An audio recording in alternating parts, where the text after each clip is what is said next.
अच्छा जी, अस्सलाम वालेकुम।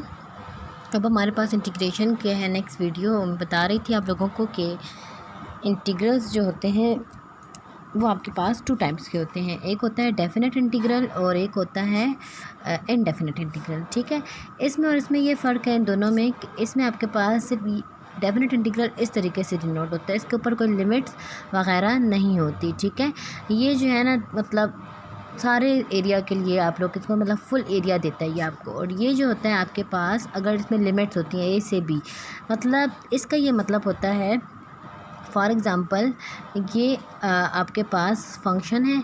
ठीक है, ये इसका ग्राफ है। अब आपके पास लेट सपोज़ ए जो है वो 1 है, ठीक है, और बी जो है वो 5 है। ठीक हो गया, तो इसका मतलब है कि इस फंक्शन का F of X D X का एरिया अंडर द कर्व बताएं। Area under the curve from one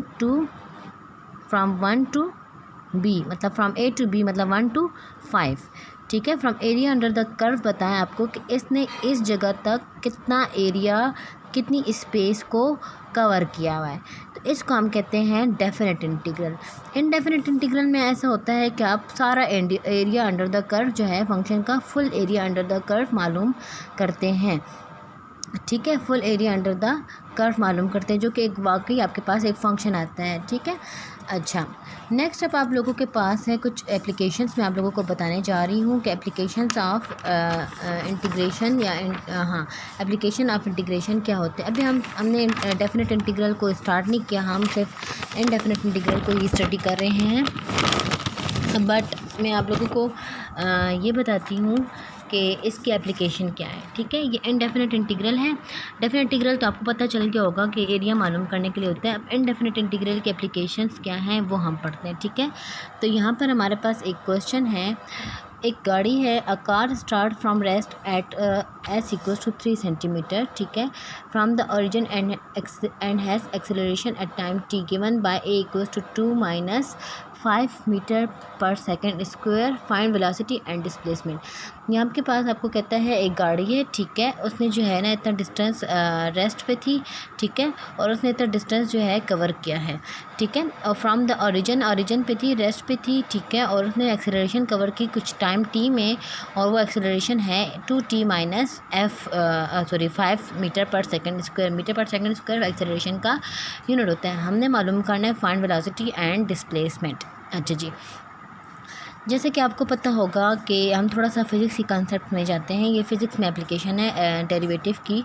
आपको पता होगा कि जब आप लोग डेरिवेटिव लेते हैं वेलोसिटी का, मतलब चेंज मालूम करते हैं वेलोसिटी का, तो आपके पास क्या आता है, एक्सेलरेशन आता है। ठीक है, अब आपको एक्सेलरेशन दिया गया है, मतलब ये आंसर दिया गया है और आपने मालूम करना है ये वेलोसिटी, वो क्वेश्चन मालूम करना है। ठीक है, मतलब आपको एक्सेलरेशन दिया गया है और आपको वेलोसिटी मालूम करना है, और वेलोसिटी आपको पता है कि इस डेरिवेटिव के ऑपरेटर में फंसी हुई है।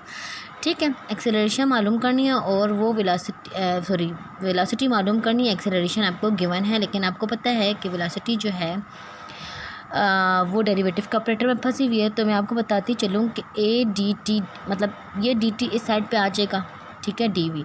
अब मैंने इस डेरिवेटिव के ऑपरेटर को ख़त्म करना है, और हमें पता है कि डेरिवेटिव का दुश्मन क्या है, इंटीग्रेशन। तो मैं दोनों साइडों पे इंटीग्रेशन लूँगी, तो मेरे पास क्या हो जाएगा, ये डेरिवेटिव इंटीग्रेशन का ऑपरेटर ख़त्म।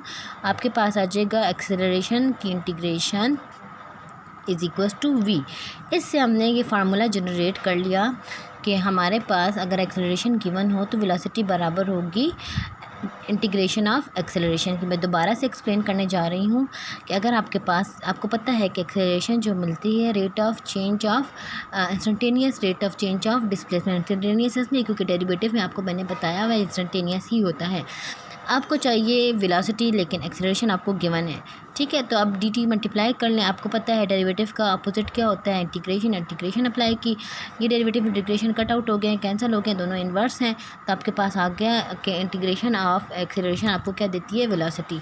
इस कंसेप्ट से हमें ये पता चला कि अगर हम इस फंक्शन का इंटीग्रेशन लेंगे तो आपको क्या मिलेगा, वेलोसिटी। तो आप लोग यहाँ पे लिखेंगे कि वेलोसिटी इज़ इक्वल्स टू, अच्छा ये रफ वर्क है और ये सोल्यूशन है यहाँ पर। ठीक है, velocity is equals to V is equals to integration of acceleration D T. ठीक हो गया। अब आपके पास है एक्सेलरेशन का फार्मूला 2t-5, ठीक है, metre per second square dt। ठीक हो गया। अच्छा जी, यहाँ पर आपके पास आ जाएगा 2t²/2। ठीक है, मैं डायरेक्ट कर रही हूँ, लेकिन आप लोगों ने डायरेक्ट नहीं करना, आप लोगों ने पहले इस पे इंटीग्रल अप्लाई करना है, फिर इस पे इंटीग्रल अप्लाई करना है।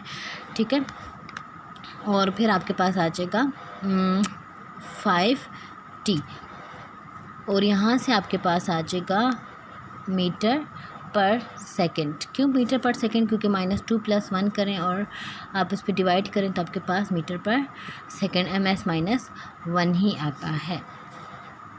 ठीक हो गया। उसके बाद आपके पास है ये 2 कैंसिल हो जाएगा, तो आपके पास आता है t² - 5t, ठीक है, प्लस c मीटर पर सेकंड। अच्छा जी, तो ये आपके पास वेलोसिटी का यूनिट आ गया। उसके बाद आपको यहाँ पे कहा गया है कि आपके पास के गाड़ी ने जो स्टार्ट किया है वो रेस्ट से किया है, रेस्ट पे है गाड़ी, टाइम बिल्कुल ज़ीरो, वेलोसिटी ने कोई डिस्प्लेसमेंट कवर नहीं की। ठीक है, वेलोसिटी ने कुछ भी कवर नहीं किया।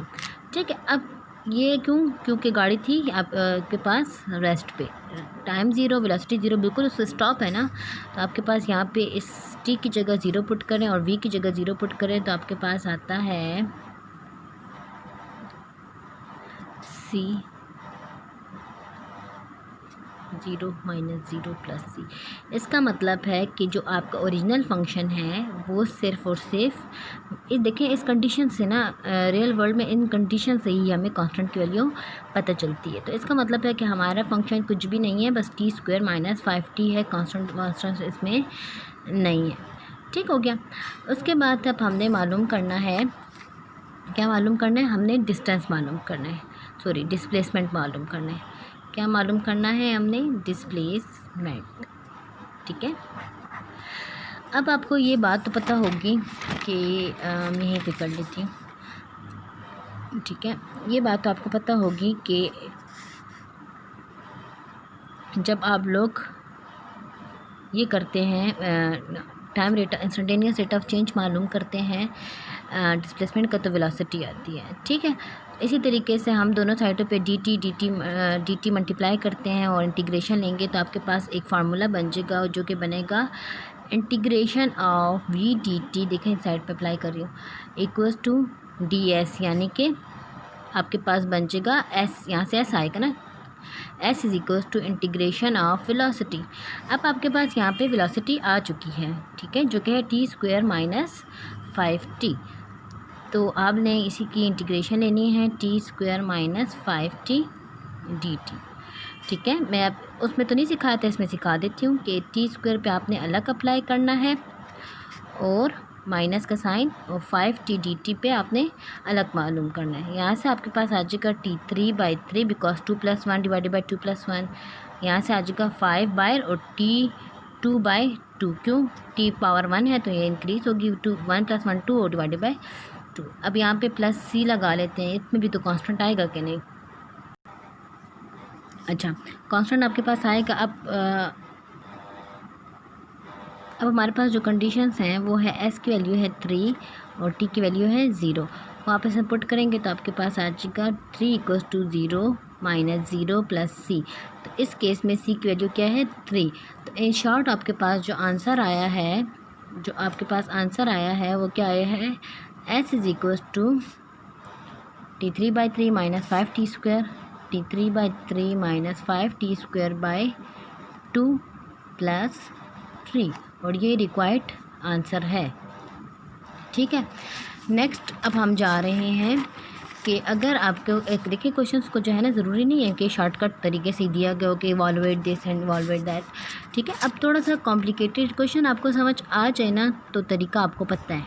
ठीक है, कहता है कि क्वेश्चन है, डेरिवेटिव है आपके पास किसी भी फंक्शन का ये, और ओरिजिनल फंक्शन आपने मालूम करना है। क्या कह रहे हैं, मैं यहाँ पर लिखते बताती हूँ। ठीक है, आपके पास एक फंक्शन है जो कि अब मैं माइंड मैप आप लोगों का पढ़ रही हूँ कि आप लोगों को कैसे समझाऊँ।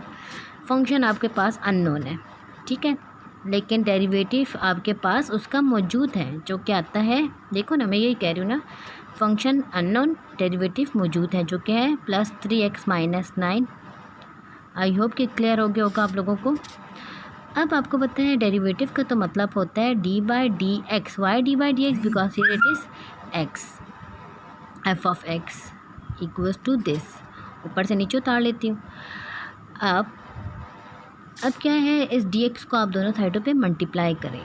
मल्टीप्लाई कर लेते हैं, कोई बात नहीं, अब मल्टीप्लाई कर लेते हैं और साथ में इंटीग्रल भी अप्लाई कर लेते हैं। ठीक हो गया। मैं इसको सॉल्व करने के बाद आपको इसका मतलब समझाऊंगी, ठीक है। ये इसके साथ कैंसिल आउट हो गया, बिकॉज यू नो डेरिवेटिव और इंटीग्रेशन आपस में एक दूसरे के इन्वर्स होते हैं। और ये एमसीक्यूज़ में आ सकता है कि relation between derivative and integration क्या है, ठीक है। डी एक्स आपने लिखना ज़रूर है, ठीक है। उसके बाद है माइनस 9dx। इधर से आपके पास आ जाएगा x5, बिकॉज 4 + 1 5 होता है। 5/5 plus 3x2/2 minus 9x plus c।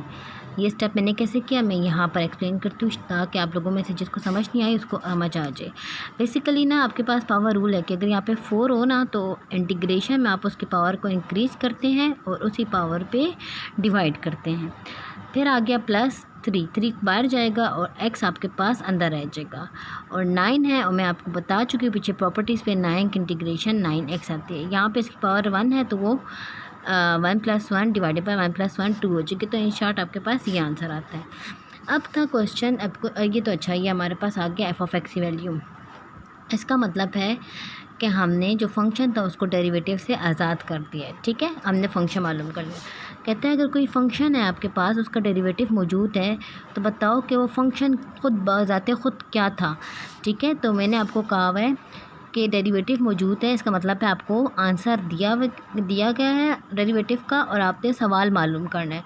सवाल मालूम करने के लिए आपको क्या अप्लाई करना होता है, इंटीग्रेशन। ऐसा क्यों, वो चीज़ मैं आपके सामने एक्सप्लेन कर चुकी हूँ कि डेरिवेटिव को कौन चीज़ ख़त्म कर सकती है, इंटीग्रेशन। और आपको अब ये पता चल गया है कि आप जब इसका डेरिवेटिव लोगे ना, ठीक है, इसको वेरीफाई कर लो आप लोग, इसका डेरिवेटिव लोगे तो आपके पास यही आएगा। मैं एक वेरीफाई कर लेती हूँ, फिर आप शायद ऑनवर्ड्स क्वेश्चन में अपने लिए जब सॉल्व कर रहे होगे ना तो आप लोगों के लिए आसानी हो जाएगी। तो मैं आप लोगों की खातिर वेरीफाई भी कर लेती हूँ। तो x5/5 का डेरिवेटिव प्लस डेरिवेटिव ऑफ, मैं इसका डेरिवेटिव मालूम कर रही हूँ, ठीक है, फंक्शन का। मैं देखती हूँ कि वो आता है कि नहीं। 3x² माइनस d/dx 9x, ठीक हो गया। अब आपके पास है 1/5, ऐसे ही गया, x5 पे डेरिवेटिव अप्लाई होगा, ठीक है। 3/2 ऐसे ही चला गया बाहर, और dx किस पे अप्लाई होगा, x² पे। 9 बाहर चला गया और डेरिवेटिव अप्लाई होगा x पे। यहाँ से आपके पास आ गया 1/5, पावर नीचे लेकर आएंगे, पावर में से 1 माइनस करेंगे, पावर के बगैर डेरिवेटिव लेंगे तो वैसे भी 1 आता है। 3/2 पावर नीचे लेकर आएंगे, पावर में से 1 माइनस करेंगे, पावर के बगैर से वैसे 1 आता है। और यहाँ से सिर्फ -9 आ जाएगा, बिकॉज ये ख़त्म हो जाएगा। ये 5 से ख़त्म हो गया, 2 से ख़त्म हो गया। यहाँ से आपके पास आता है x4, यहाँ से आ जाएगा 3x पावर 1 माइनस 9। और हम देखते हैं x4 3x पावर 1 या खाली x माइनस 9, यही वो फंक्शन है। तो हमारा आंसर बिल्कुल एकदम करेक्ट है, ठीक हो गया। अब हमारे पास है अच्छा, अब मैं आप लोगों को एक प्रॉपर्टी और बता देती हूँ, कुछ क्वेश्चंस भी मैं आप लोगों को होमवर्क देती हूँ। एक फंक्शन है ax dx, उसकी डेरिवेटिव तो आप लोगों ने मालूम की थी ना। अब इंटीग्रेशन का भी देख लेते हैं। इसका जो वो है ना इंटीग्रेशन वापस वही आएगा, लेकिन जिस तरह डेरिवेटिव में log a के साथ मल्टीप्लाई करते थे, इंटीग्रेशन में log a के साथ डिवाइड करेंगे और प्लस c लगाएंगे, बस। ये भी एक प्रॉपर्टी है, प्रॉपर्टी नंबर 8। ये आप लोग अपनी प्रॉपर्टीज़ की लिस्ट में इसको इंक्लूड कर दें, ठीक हो गया। अब हमने क्या पढ़ने जाना है नेक्स्ट में, थोड़ा सा होमवर्क मैं आप लोगों को दे देती हूँ क्योंकि क्लास चल रही है, तो थोड़ा सा आप लोग इसकी प्रैक्टिस कर लो और ज़रा सा देख लो, ठीक है। तो आगे जाते हैं।